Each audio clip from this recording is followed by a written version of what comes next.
It's a good one. That was unexpected. I mean, That was nice. it's always good, but yeah, there was a lot. We talked about a lot. Well, Earth Rat, we're digesting Also yin. feels like a really big shift. Mm-hmm. From the 10th moon to the 11th moon, feels pretty significant. Well, just big in the fact that we're now doing new moons instead of full Yeah. moons.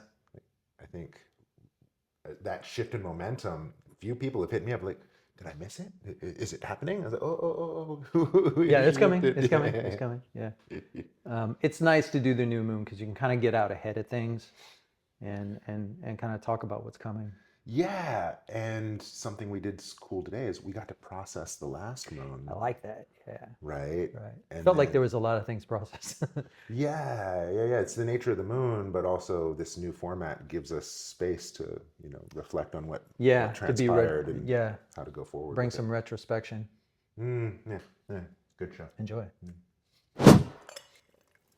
Our sponsor this month is me and Coco, right? Coco and I have produced a new cake together called the 123 Bing, the 123 cake. It's available now. We're not shipping it out. It's kind of in-person pickup only, and so you gotta come here and get it if you want.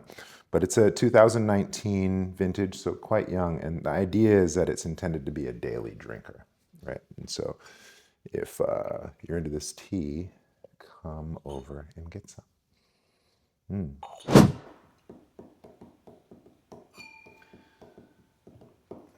What's that track? It's like Phil Collins. I can feel it coming. No. How'd you know exactly what I was talking about? Yeah, because that's that drum part, right?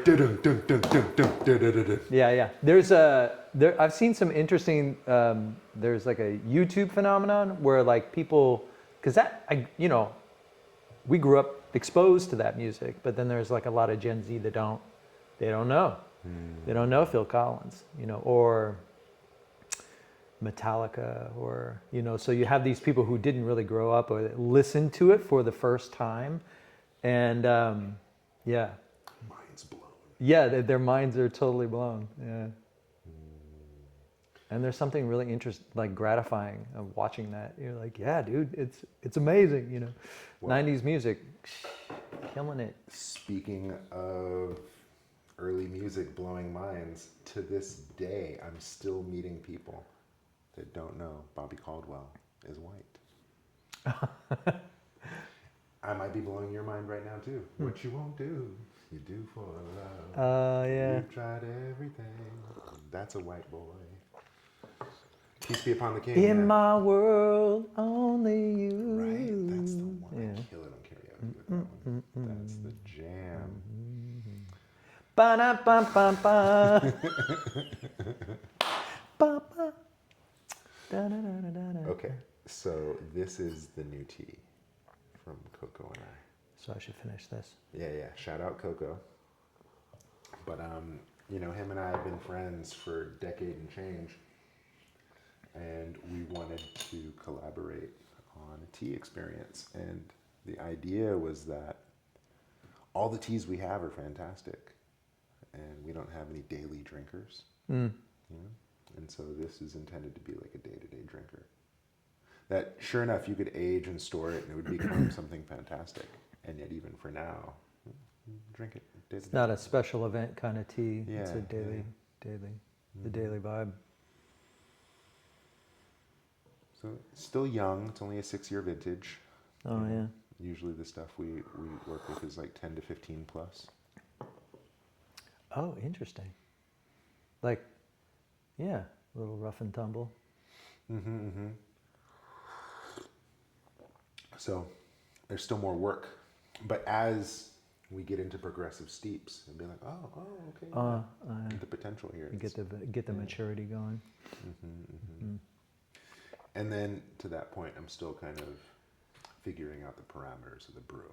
We're still establishing our relationship with the raw material.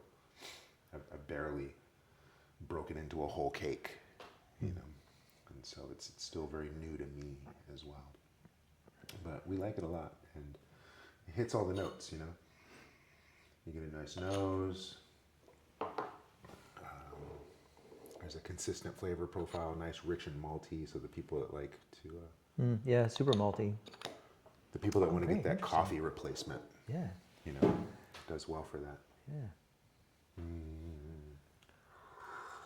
Don't put milk in it. All right, Earth Rat. Took us a while to get started. Yeah, the rat. Well, how's the pig? How's the pig, everybody? Pig was a doozy, man. Still going. So I'm going to tease the bull a little bit here because, you know, pigs are known. We talked about this last moon too. Pigs are special for their transformation, right? External, they transform. In or out of the pen, Right. they transform. Right. Internal, they can literally eat shit and Right. it's still delicious. So Right. internal, external, big transformation. Sure. And then snakier, snake and pig don't really get along anyway. Right. But then these snakes transform too with this shedding of skin. Yeah. Okay. Yeah. And then so there's big conversation of transformation, right? Last moon, right? There's ripe with potential last moon, right? And so, yeah, that's what Pig Moon was like for me. It's like I really saw what's possible. Not necessarily that I want to go out and get it just yet, but like my eyes are now awakened to. Yeah. I mean, it's a very interesting. That shedding of skin bit. I've been seeing a bit more and people talking about it. And what I like about what people say is that they're like, it's not time yet, but it's coming. You know, like. And they're like, you know, you need to shed skin now to get ready for this great uprising of some kind, you know, individually or collectively, Fire etc. horse, yeah, makes sense. And there's some merit to that, but sometimes I find that this shedding of skin business is a little too empowering. You know, like you need to get rid of the things that no longer serve you. You know, as if that's the real growth point, you know, the things that serve you or don't serve you. So it's like very individualistically minded a bit, and it is trying to like encourage people to seek empowerment in shedding their skin, which is not what shedding, the experience of shedding skin is just this, is pain, you know, is just this painful letting go process, which I think was actually pretty well activated in the Fire Pig Moon, because Fire Pig Chi is acting so contrary to its actual nature because of the fire water. Pigs are natively water. This has been a Fire Pig Moon, and so there is like a very strong level of aggression, and that aggression in the first moon of winter. In a snake year can be pretty disastrous, right? You know, so but what I was writing about today was this notion of shunyata, which is a Buddhist concept meaning emptiness or like the void. And often in my experience of the pig moon, of the 10th moon of the year, as we sort of gravitate toward the 11th moon, in this case, the 11th moon and the winter solstice being very close together. So there is this experience of yin building. And that building nature does kind of brings this level of openness to our experience. And that things falling away that we can no longer sustain. So I think of the 10th moon sometimes as this gargantuan black hole, you know, like yin is just coming to ruthlessly strip away, you know, potentially, you know, the things that you can no longer sustain. And this brings in this kind of shunyata business of like... Shunyata. Yeah, being that all form is ultimately without value, or that the value is impermanent. Right, so all value is sort of impermanent, and so you get it kind of stripped away. But on the back end of that, I think is something that Ming talked about, the yin being more grandmotherly, and carrying the sense of like unconditional love. In other words, you're not the sum total of all the things you care about. So for some people, this is very relaxing. And for other people, this is devastating. And that is kind of the nature of what the 10th moon offers. You're either very comforted by the fact that everything you think you are is circling the drain, or you're really, you're having a hard time with that.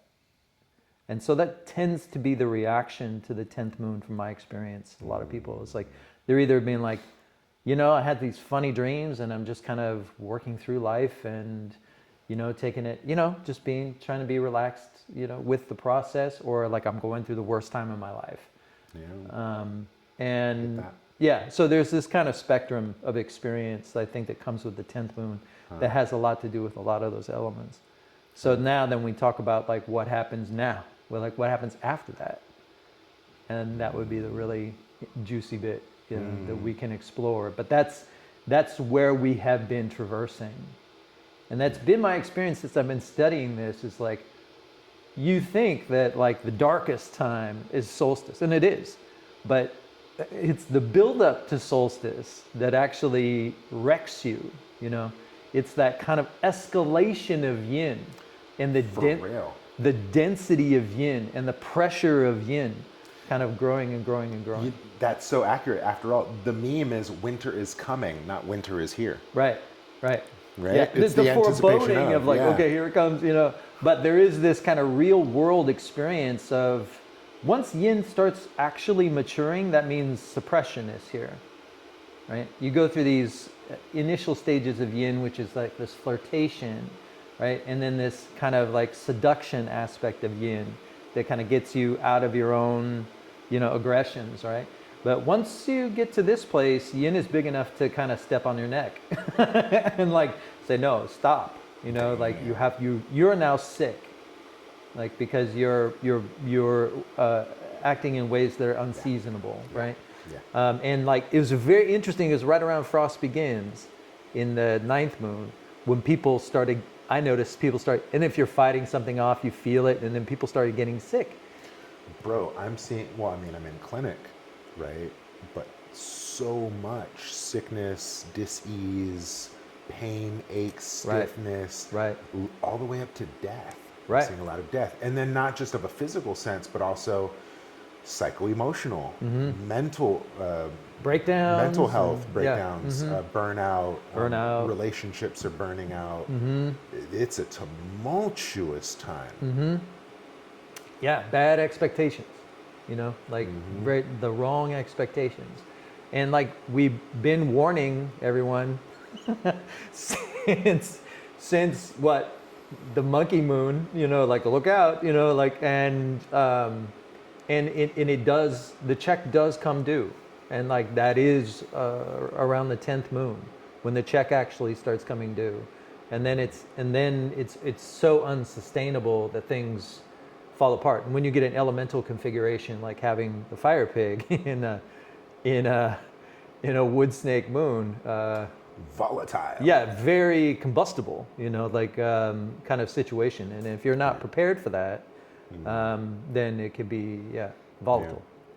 So then, after such a big tumultuous time of a pig moon, now it's almost like Earth Rat, one, settle into your routines, and two, kind of look at the big picture in little chunks, right, or little nibbles.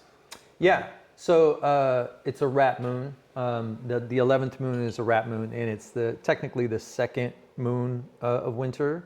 It depends on how you talk about it. You could talk about it like The third. Or yeah, second. third or the second. You know, is the ox moon is technically the last moon of winter. So if you go in threes, anyway, it's too complicated. It's the second moon of winter, and it is you know, adjustments. Yeah. You know, the adjustments that you need to make. But what it builds on, in general, the 11th moon, what it builds on from the 10th moon is this exploration of value, meaning that we are, you know, being immersed in this kind of openness, which I described as a kind of abyss, you know, or shunyata, This openness means no point of reference. What's often described, I often describe it as a journey to the bottom of the pool. But you get to a point where you're like, there's no bottom to this pool. You're just still drifting down, right? But then there comes a point where it shifts, and you do get a sense of perspective, right? You get a sense of perspective. Whereas, like, okay, I don't know if I call it a bottom, but seems to be an up and a down, and now I get to kind of drift back up.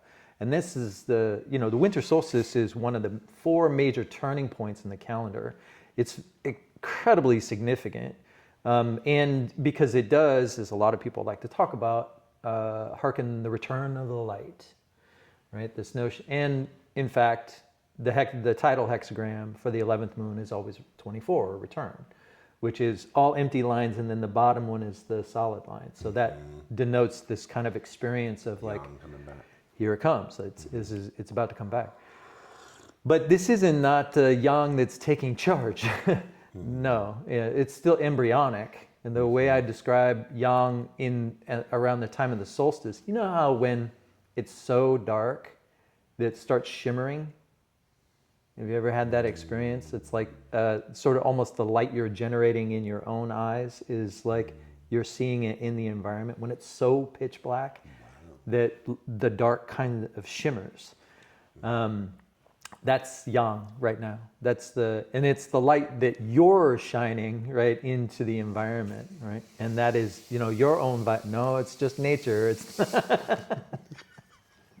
There he goes being romantic it's again. so romantic. No, it's just nature.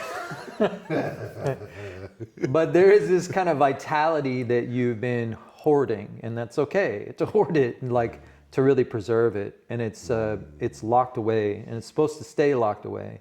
But again, comes a point where like that vitality is kind of shining outward from you into the darkness itself.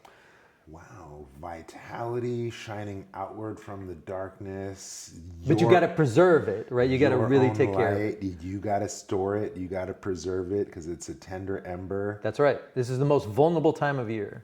Is Qigong for that? It sure is. All right.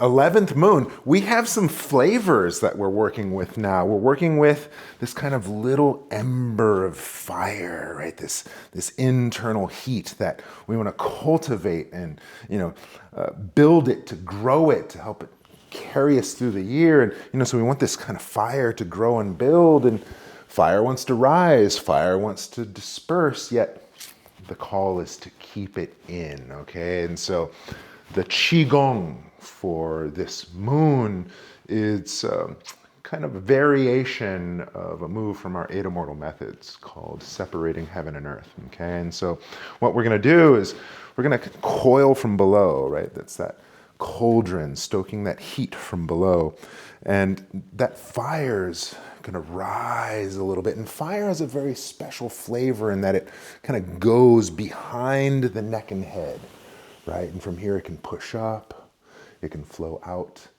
as fire does, but remember, bring that back in and nurture this internal heat, okay? So let's go ahead and try that a few times. We're gonna coil from below. We're gonna draw up the center line through the heart from behind the neck and head, push up, flow out, but gather all of that heat.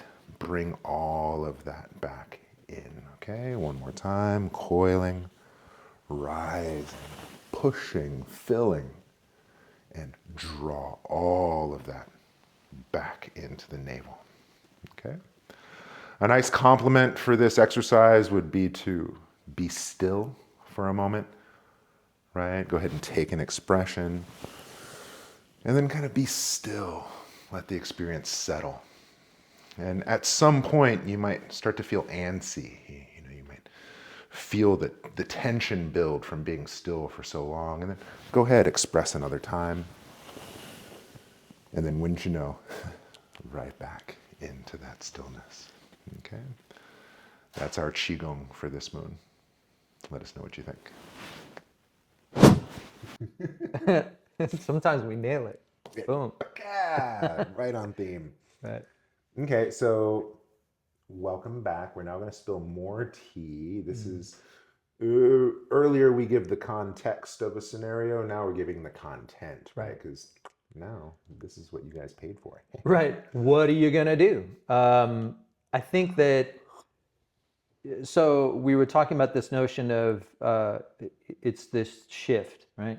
And it's not Yang taking charge; it's embryonic, right? So it needs to be contained and it needs to be nurtured. So some of the same protocols, even though in cosmology, the Tongshu, the winter solstice period isn't 1 day or 3 days; it's like a 2 week period of time, right? So this is kind of as we were talking about earlier, like all the indicators for this time of year, including like chi nodes or the lunar mandates and etc., they have the shortest descriptions, like in terms of what to do, you know. So pretty much when you're getting into the 11th moon, Do less. do nothing, you know, is basically so the way Ming had described it is that I love this image and I think it's so helpful because if you're talking about the emperor, who's the symbol of Yang, right? It's the one that does everything, right? And at this time of year, he's locked in the northwest corner, right? And he's not there with like a bunch of concubines and fruit and all that stuff. He's like a little New York City apartment, surrounded by books and a bed, you know. And that's the idea behind that is that there's a level of strictness that comes involved with the 11th moon.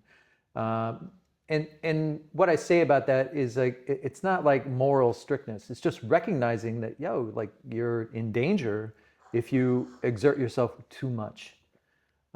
So the way I described it is like the 11th moon is time to make sure you stay in the nest. Like you've created a nest, everyone's created and you've nested for the winter. It's not time to leave the nest. It's a really time to enjoy the nest.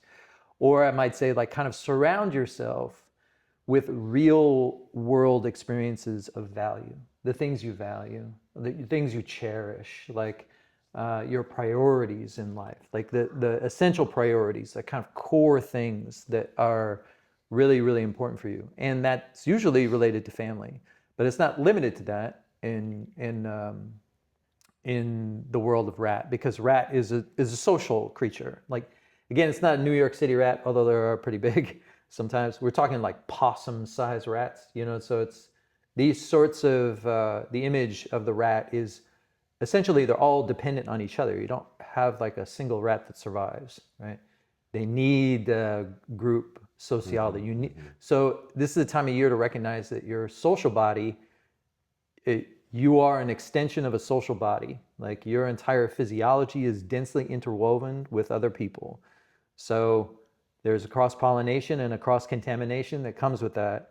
And it is very practical, pragmatic, like you get grounded in these sorts of experiences. So whereas the 10th moon is this like incredible openness and exploration of value, and that can be unsettling or that can be really liberating because you're not the sum total of all the things that you care about. And that's why it's really great for meditation practice. The 10th moon is excellent for sitting still and just allowing this to be nourished. There's no point to, like, it's not because then you're better at, like, you're not improving, you're just experiencing this kind of openness and to be nourished in a way that your grandmother would nourish you, like in this kind of unconditional love, no expectations. You're perfect just the way you are, right? So you get to offload all that stuff that you carry. And in this last 10th moon, it might have been kind of painful to offload that stuff because you kept holding on to it, right? And then now we're in this 11th moon. I think what reveals itself as part of a continuity of experience, or what has like kind of endurance to it. This idea of like, I think hexagram 32 talks about it, this duration, things that have durability, in our lives. Nothing in America has durability. But your relationships that have like great durability. Touché. Yeah. So where you give your time, attention, and resources, like it's really about paying attention to, what is things of great value. Like what's a good value. Like it doesn't mean something cheap, although rats are very frugal, earth rats particularly frugal. It just means something that holds great value. So it could be expensive, but it holds value, then that's great for a rat. Your cup holds value, and I've already gone through 2 brews. I was drinking this It's tea good by tea. myself. I'm talking a lot. So I think there's a grounding that happens with this 11th moon, which is incredibly valuable. In general or specific to this earth rat? Mostly specific to this earth rat, because earth rat, water is the native element of rat, and this is an earth rat, which is like, the cup to my tea. Container. There is a containment Yeah. that comes with this. So I think that there's a great capacity here for grounding experience for all the earthly branches. So if it's felt like, Wizard of Oz lately, like it'll start to turn toward this more pragmatic, practical sort of outlook. Yeah. But it's really about the value that you find there and like kind of understanding how you're grounding yourself in your experience Heard. with other people. Yeah, and grounding, it's kind of a cliche term. It's almost got new age Sure. implications. You tell 10 people to ground, 10 people are going to do 10 different things, and so grounding, in a sense, shows up as like routine, right? Grounding shows up Right. as going to bed early. Grounding shows Right. up as, simplifying and dialing down to bare necessities. Yeah. Yes. So there's still. I'm assuming that a lot of people have been stripped down. When you're coming off this 10th moon. So whatever you got left over is Choice like or circumstance. is Which one your is it? yeah you're pretty bare bones at this point. Like that's great potentiality. There may be more of that, especially in the first few days of the winter solstice period, where but there is a kind of the 11th moon is full stop, relent. Like this is not a time for going forward. This is just a time for enjoying the ordinary, simple things you have already going. Right? No growth, no accumulation. You're just subsisting. Like subsistence at this time of year is wealth, is true wealth. Subsistence is wealth. So that Be content, bitch. right. Being discontent and continuing to reach out, like you are shortening your life. That according to this cosmology, right? So if you're trying to keep out there Christmas shopping and doing all that stuff, like people, their gauges are going down. It's pretty interesting, if you think about it. The level of aggression, sustaining aggression is not a great idea, this time of year. So you have already what you need is the teaching of the Tongshu. It's already there, so you should actually, just basically enjoy that. Don't move. Wow. So you mean I shouldn't be hanging up lights and hosting big parties and getting dressed up for galas? Yeah, no. No, not at all. It's like the worst. I think intimate gatherings are better, like very intimate and no lights. Like you should actually appreciate the darkness. Hey, Just now you saying. more than romance. Oh wow, now you Put some Netflix candles and chill. on. Yeah, I'm saying it.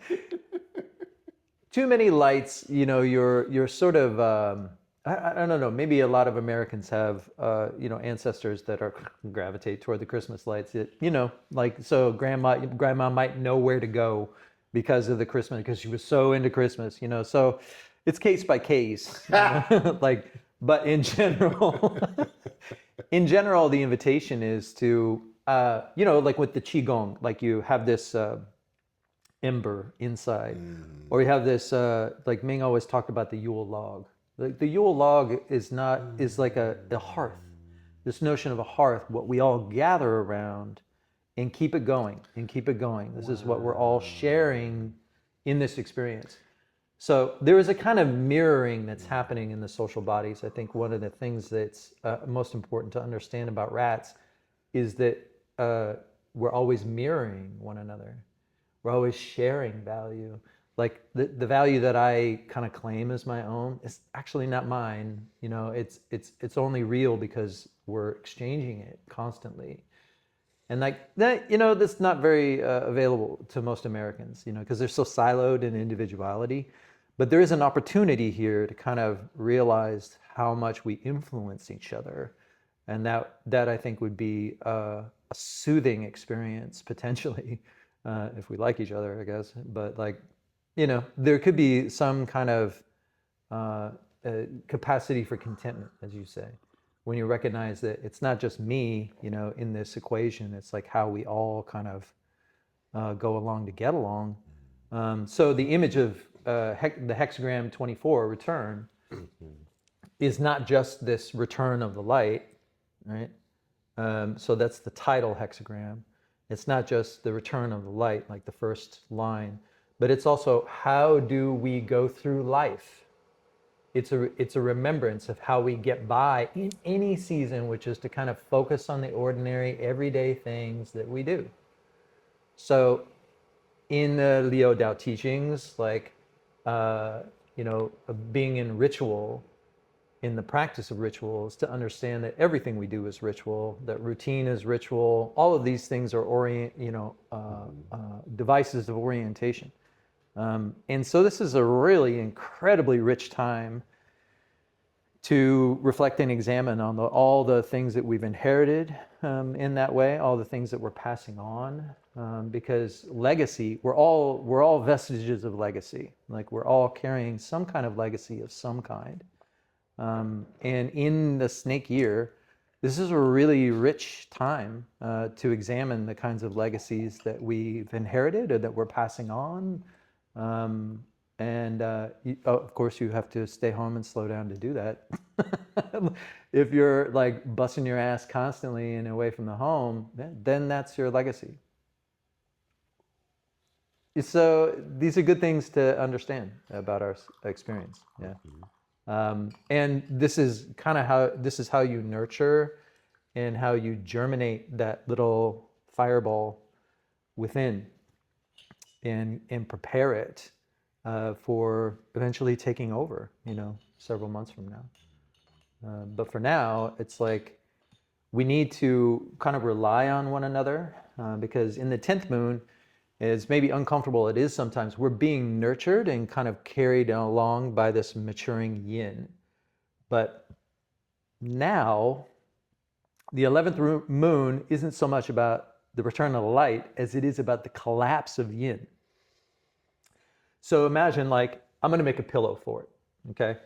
I'm building pillows, and then eventually, at too many pillows, it collapses and it loses its sort of structure, and it loses its capacity for orientation and nurturance. So this is what Ming would describe as the grandmother going senile, right? So we don't get the kind of support in the second half of winter, because what is winter solstice? The first half of winter.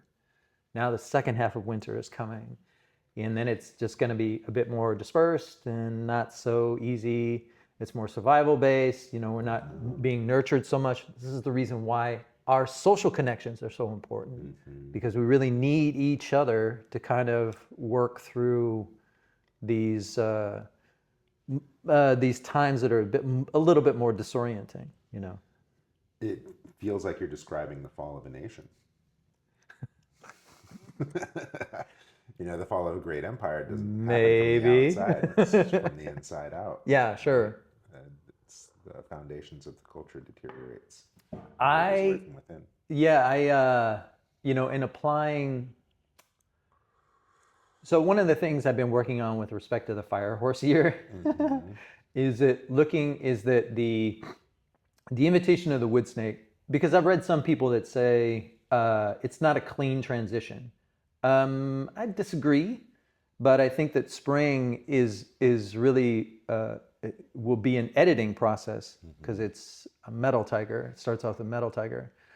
So there will be some editing in the spring, you know, so getting clear about our priorities and our values and the things that we're carrying and is a good idea, you know, to actually slow down and understand what it is that we actually cherish. Well, that white tiger too, it's very auspicious, very strong. Yeah. But then that leads to a water dragon, water snake summer, transition into summer. Yeah, so it's gonna get, well, let's put it this way, the expression of those combinations could be intense and far-reaching. You know, so the way I describe this transition from wood snake to fire horse right now is that in wood snake we say, pay attention to the patterns. Pay attention to patterns. And the fire horse will be this kind of beginning of cause and effect. Cause and effect. And World Cup. yeah, cause and effect, cause and effect, cause and effect. And it's just, there's no hesitation in that process because it's so activated. So yeah, like I've lost track of how corrupt and this culture has become. I've lost track. Losing track. Would that be considered a flavor of slow? That's a great question. Kind of falling off the track as a means of slowing down, you know, because it's like Yeah. it's as you said, it's not about doing less, it's about stopping completely. And so Yeah. get off the road. Right. Man, what was the flavor of slow? I think that the flavor of slow, I mean, ultimately it is, stop, wait, watch. That's the flavor of slow. When you're not sure, you know, so much there's momentum. Because even though these seasons are not so much about like action, no action. It's as we retreat from doing, which we've been doing since the autumn. As we retreat from doing, we're retreating back to being. But being's plenty active. You know, there's a lot of internal process. There's a whole internal landscape that we've been abiding in. And now that we're sharing, right, as a social body. So these the kind of internal landscapes of how we, you know, social norms and cues, and very complex to be a rat in this kind of environment. So subtle expectations, being able to read these things. There's a lot of internal dynamics that are happening there in all these different communications. So it's not so much that there's it just means that we're prioritizing this space rather than this kind of growth and accumulation that's growth and transformation that's associated with yang is going out and bringing in, right? Whereas the growth and transformation of this time of year is staying in and communicating with the ones closest to us. So there's a ton of kind of momentum that's already established in these interactions. So as we get to the kind of the flavor of slow is you should stop and pay attention, you know, watch. Hawaiians will say ho'opili pili. Shut up, open your eyes, open your ears. Right. My favorite one that Matt shared was like, if can, if no can, If no can. no can, yeah. I was like, oh my God, I could totally live by that. Yeah. There was a spin-off that there's like this acronym NCH. NCH, like no can handle. No can. Yeah, no can handle. Too much, NCH. It's just like so my experience now. Yeah. You know, like I've really leaned Metal Pig, so I've leaned into this reluctance bit. It's been working for me. Yeah, especially in the snake year. Yeah, I'll hit you back. Yeah. So we're going to start this rat moon, Earth rat moon, in talking about the trines. We're going to start with the ingenious trine, which is the rat, the monkey, and the dragon. In this particular case, rat moon, the 11th moon, the ingenious trine, they're sort of made for this. It doesn't mean that things are supposed to go well or poorly. It just means that, there may be stress, but they're sort of designed for this very ingenious resource management, very adaptable. So in the case of the rat, rats don't necessarily do well in their own moon. They have a very strong awareness of their own vulnerability. And they may overthink and get obsessed with every little development. So there is a kind of danger here of paralysis by analysis that rats should be very aware of. So relax, try not to micromanage your situation. Efficiency is good, but allowing for a little squandering allows things to develop on their own instead of you trying to control everything. Don't overreact. So monkeys in this case are very enabled in this moon because there's a great support for mimicry within this sort of a social environment, and monkeys are incredibly good at this. However, they're also going to be sort of in this perpetual state of waiting for the other shoe to drop, which this is good, and they're very good at this, but the hypervigilance that's involved in that can also be exhausting. So you should mind your exhaustion and how many things you're trying to juggle, like keep it simple. So both the rat and the monkey in this way can actually take a page from the dragon, because the dragons, if they have actually retreated and they're mining their own energy up until this point, they can be a profound resource for others. Their capacity to see the bigger picture while also managing the details means they can kind of present themes in ways that both the monkey and the rat can learn from. So there's a kind of long-term vision that the dragon is operating with this moon that can also help others, which is very good for dragons to be something kind of contributing in that way. So for all three, the rat, monkey, and the dragon should really practice an understanding of the overarching value or the legacy of what it is that they're trying to do. So the next one we're going to focus on in the Earth Rat Moon is a discussion of the fixed trine, which is your ox, your snake, and your rooster. In all three of these, each of these earthly branches should avoid complexity and be retrospective. What does that mean? So for each of the fixed, there's this, the Earth Rat Moon is a very good rebuilding phase. After encountering what we call like the abyss or shunyata of the 10th moon, there's an instinct here to kind of rebuild or refortify the nest and check the foundation. So there is a kind of way in which all three of these are going to be, reassessing and fortifying the foundation. In the case of the rooster, they're very likely to get lost in accounting because the Earth Rat, or the Rat Moon and the Earth Rat in particular, is very good at accounting of like material resources, and the rooster is going to be drawn to that. So there may be some anxiousness around tracking material resources for the rooster this moon. That's fine.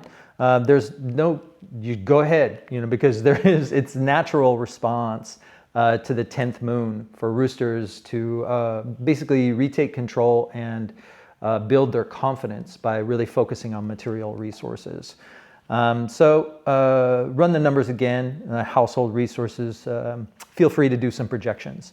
In the case of the snake, this is very much a hibernating time for the snake. They should keep their expectations very low of themselves and of others, because the materialism of the earth snake, the materialism of the rat is of no interest to the snake.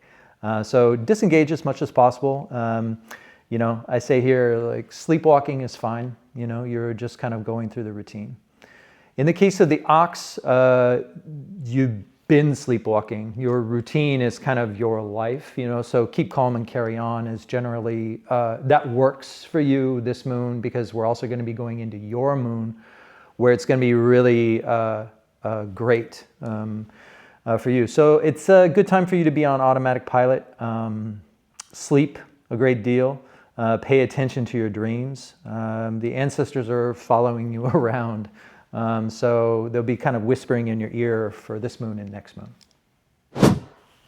So in the case of the advancing trine, which is your horse, your tiger, and your dog, all three of these, with something of the exception to the dog, but this trine is the trine that's most disabled this moon, because the emphasis on the 11th moon is for conservation as a matter of survival, not a preference. You really do need to conserve your resources this moon. So depletion can come quickly for these advancing earthly branches because their instinct is to keep moving forward. Because they like to advance. And that's the most vulnerable here. Is the obvious choice is the horse.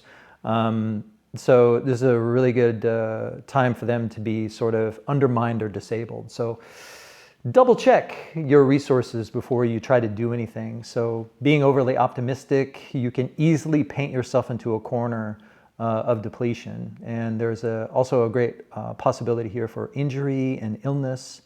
Much more available if you indulge in strenuous activity. If you really need something to do, have a project at home. But don't take on something, don't try to do something you've never done before. Call in an expert. Otherwise, you're going to squander resources. Try to do some planning, but I don't really mean that. You can try if you like, though. In the case of tiger, this is in a similar position, but by now your impulses or your instinct to be impulsive should be pretty well spent after having gone through the 10th moon, this recent 10th moon. So sleep in, relax, slip in and out of kind of social environments. You don't like the snake, you don't really have to pin too many expectations on yourself. Solitude is your friend for the rest of the year. For this moon and next moon, it's good for you to really rest and recharge. Those that know and love you totally understand. In the case of dogs, you're more kind of lean toward the kind of domestic profile, so your social groupings actually here also really matter. But in general, you're the least disabled of these three, but you should enjoy sort of quiet pair up with domestics and do some light socializing. Don't work so hard. Circulate your chi and avoid stagnation. That's very important. And family is very nourishing. And last but not least, we're going to talk about the domestics. The domestics in this Earth, Rat, Moon, they are mostly dependent. They're very dependent. They're the pig, the goat, and the rabbit. So the fortune of the domestics is mostly determined by their social bodies, the sort of environment that they participate in. The 11th moon is about vulnerability and the kinds of containers that we construct, of containers of trust, what I call containers of trust. So each of these earthly branches is going to be really influenced by these containers of trust that you've created within your social groupings. So this is kind of like social capital, the kind of social capital that we have in exchange with each other. In the case of rabbits, rabbits are most likely to feel insecure in this 11th moon. So try not to get too rattled by sort of your internal assessments of your material concerns. Turn toward, your social capital, the influence of your social capital. It's immaterial, but it's immensely valuable. So relate to others with a personal touch. Celebrate your inner circle and with little gifts, like give little gifts and words of appreciation. The sort of supportive response, a positive response that you receive from others by doing that actually helps soothe your nerves. In the case of goats, goats have really high standards. They're very idealistic. And these kind of principled approaches, you might not be able to afford them this moon. There's a kind of stubbornness. If you bring stubbornness, stubbornness brings you trouble. So like a horse, you can be overly idealistic and paint yourself into a corner. So be patient, think long term. You're better at planning than a horse is. So it'd be very good for you to kind of get together with other people of like ideals and brainstorm. In the case of the pig, there's a lot of vulnerability to go around for the pig. So it's a very good idea for you to not take anything for granted. Be generous with your time and attention, but careful not to leave yourself overextended. This is a great time to enjoy the free exchange of social capital. Like pigs are very receptive to mutual influence. So do favors, ask for favors. It's the little things that help you build your influence and maintain throughout the winter, right? So you're generally welcome wherever you go. Just make sure to read the room and mind your manners. Segue. What would Ming be doing right now? Well, the interesting thing about that is that, I think it'd be sleep. well, he didn't teach the winter solstice. And he was very clear about that. He's like, we won't be showing up for that. And that really is the teaching. Right? Like, no class. Go home and you figure it out, right? Teaching, no teaching. So when you have this kind of the great snow, which is still what we're in right now, where you're just buried, don't move. Like, and then when you get to, this winter solstice business, it's a plateau, like this appearance of this kind of plateau and this sort of readiness to slope upwards gradually. So I think in terms of what Ming would be doing, it's so simplistic to say nothing, not much, yeah, he probably have his own sort of internal process, right? As a teacher and a human being, or restocking the kitchen, I could see that, and getting his grains up. thinking about where to be, what the supplies look like. This is a very pragmatic time of year, so you should really double check your storage and, your time, how are your time, attention, and resources being handled? Like, you might have gotten a lot of feedback on that in the 10th moon, and you're still kind of processing it. It might not have been stripped away. It might have been like a lot of suggestions about like what's the best, So we're still in this kind of assessment phase, assessing our life through value. I keep coming back to this legacy bit, but it's like, what are you really into? Like why are you here? Like, do you have an understanding of why you're here? Like, is that even a thing for you? Like, it doesn't really matter. It's not about like having purpose in life or something, but like there's something that moves you. And this is the little yang ember, right? Being moved. That's hexagram 31, Connie.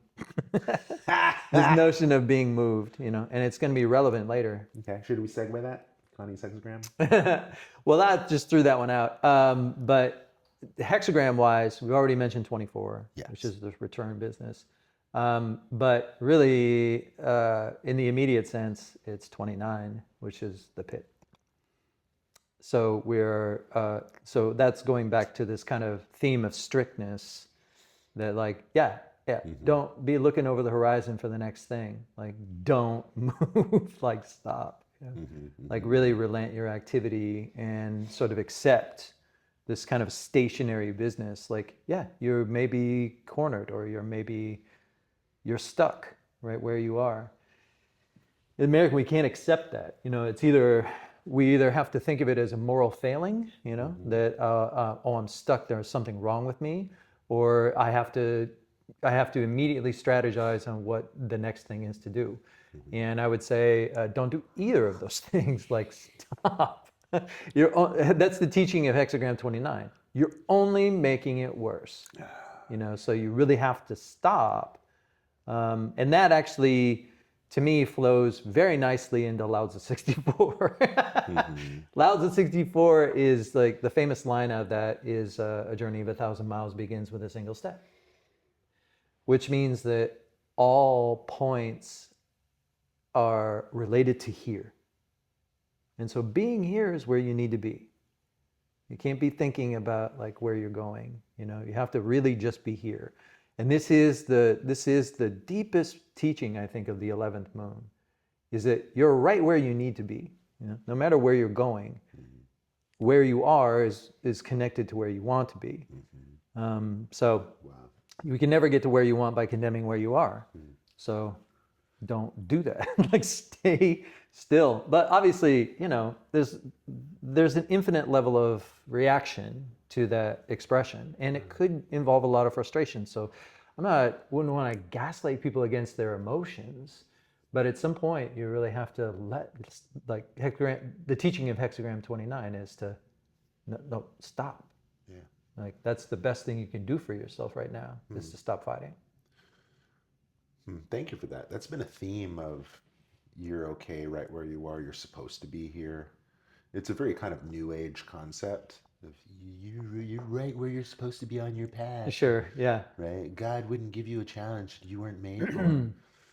So you have these concepts of being where you should be, and yet many of us don't feel like we belong. Many of us don't feel part of. Yeah. I mean, it's even in our vernacular. You have to earn a living. Right. And so it's, do we even belong on this plane?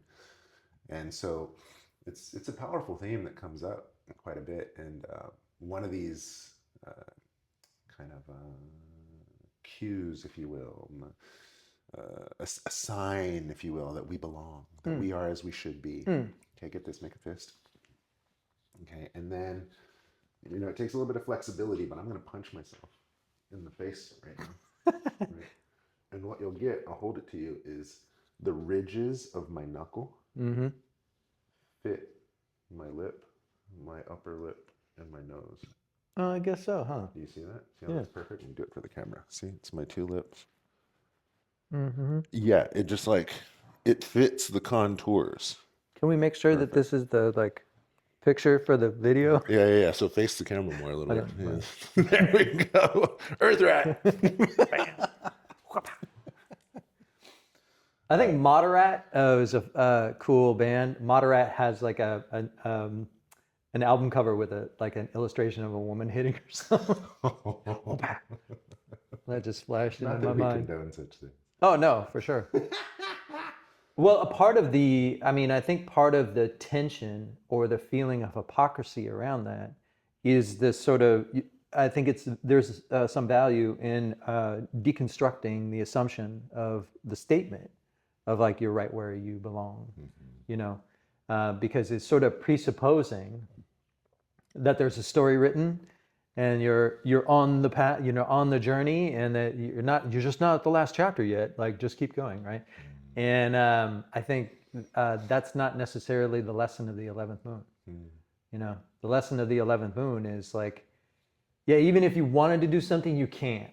So it's very pragmatic, right? So the Chinese worldview is deeply pragmatic. It's not even making assumptions about where you belong. It's just to say these are your options. So get with your options instead of thinking about what else you would rather have. You have to make the best of what you got. And there's a level of perseverance in that that's uniquely Chinese, in that culture. That's pretty unique. Also shared by a lot of others in some ways, gradations of that. It's been very influential throughout all kinds of Asian cultures, keep calm and carry on, and I think in terms of American culture, it's something we could really learn from, Then in other words, your investments, this idea of a legacy, you're never gonna pick or sit underneath the tree that you just planted.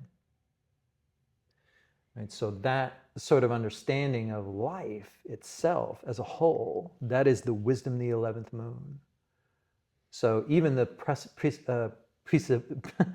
presumption that you have a path in the 11th moon is squandering your chi. Path sort of understanding is a very summer phenomenon. In winter, you should let that go. And then when you do, you're just flooded with yin. Because all this collapsing yin, we talk about as suppressive energy and stuff, it's also a resource. It's all the possibilities of life, all flood into you when you're not entertaining this business of a path. Fascinating. And then you have a lot more options in the spring. Yeah. You know, that reminds me of this interview I saw of a feng shui master saying, you should be so lucky to have a woman at the house that does nothing all day. I saw that. So I think somebody sent it to me. Right? Yeah. You should be so lucky. She's attracting luck. Yeah. Yeah. Yeah. Oh, it's hard work attracting luck Yeah, and you gotta being lay the down spiritual and foothold rest. for the family. For sure. Yeah. And I have this client, I won't say her name, HIPAA, but she had a stroke and then she had this procedure done, and so the whole family's like, do more, do more, do more. You got to go to your physical therapy, you got to go to your manual therapist, you got to go to your this appointment, you got to go and she'll come over here for a treatment. She's like, should we do more? I'm like, no, do less. Yeah. And I gave that view, Italian mother. I was like, you should be home making marinara sauce. Like, what the hell are you doing? And she goes, yeah, they should be coming to me. I'm like, yes, mama. Right. Yeah. So That's hexagram 37. go home, make marinara Go sauce. home, make marinara sauce. I mean, like it is the sort of the hearth level activities, where I'm over here. I'm canning food. Nobody's asking for that, but I'm doing it, or I'm making, baked goods or, cooking up a bunch of whatever, like these are the kinds of home activities. I feel like obviously in Americana, we used to have this, but we don't have it as much anymore because everything is so instant gratification or like, well, I can just get canned peaches. Why would I need peaches, from the basement? Or, right? So I have like, like Midwest farmer, history lineage, right? And they had basements, not just for tornadoes, but for canned food. They make their own preserves. And all those things were what they relied on, in these times, when you had like sacks of flour or, just in the basement, just in case. And then you're like, oh, bring me up the flour and the canned peaches or the sealed peaches. And then they make a cobbler, just because it's a Tuesday, right? No reason, not because like, it's just for the grandkids, right? You're going to have nice cobbler. And so these kinds of activities. Yes, this is led by yin. This is very much like this is the nourishment that's available, right? And so we need to just be in that space, regardless of anything else. A cobbler too. That's like the perfect pantry food. Like your flour's going to be there, Sugar. your butter's going to be in storage, your Yeah. sugar, your peaches, you can't. Yeah, it's the perfect little pantry. Yeah, and it's a dessert. It just kind of keeps everybody, nourished. You should be eating, tons of food. Like, don't think about like low fat. Like, eat the fat. Like, eat all the fat. You should be gaining a little weight. This is the time of year where it's we're sheltering yang within, right? And from the wind, it's been very windy all year in the Bay. Yes, As it's getting cold here. Cold and windy. I mean, temperature-wise, we might be even close to the average, but we have abundant amount of wind. So routinely, even if it's like 56, feels like 49, 49 or 50. In the last 2 years, the wood dragon and the wood snake, we've had a ton of wind naturally. So it's really about sheltering our physiology against the wind. So eat more food and, have good hygiene. That's a good place to wrap up. Eat food, take a shower, go to sleep. Eat food, scrub your skin and get good rest. Like I definitely have the legacy of a night owl, but it's way better than it used to be when like it was my job to work at night. And but being in bed asleep, by 11, the latest, is very preferred now because the level of like actual rest and nourishment you get is profound, very strong ancestor influence that's happening right now. So the dead, visit you, give you, will turning the corner. Then you're looking at like cultivating your premonition. There you go. So Yeah, so go to sleep. Yeah, that makes sense because in A Christmas Carol, Uncle Scrooge had to be asleep before he got visited. that's right. You got all those spirits getting up on Yeah, getting up yeah. on him. So go to sleep. Yeah, listen to the ancestors. Mhm.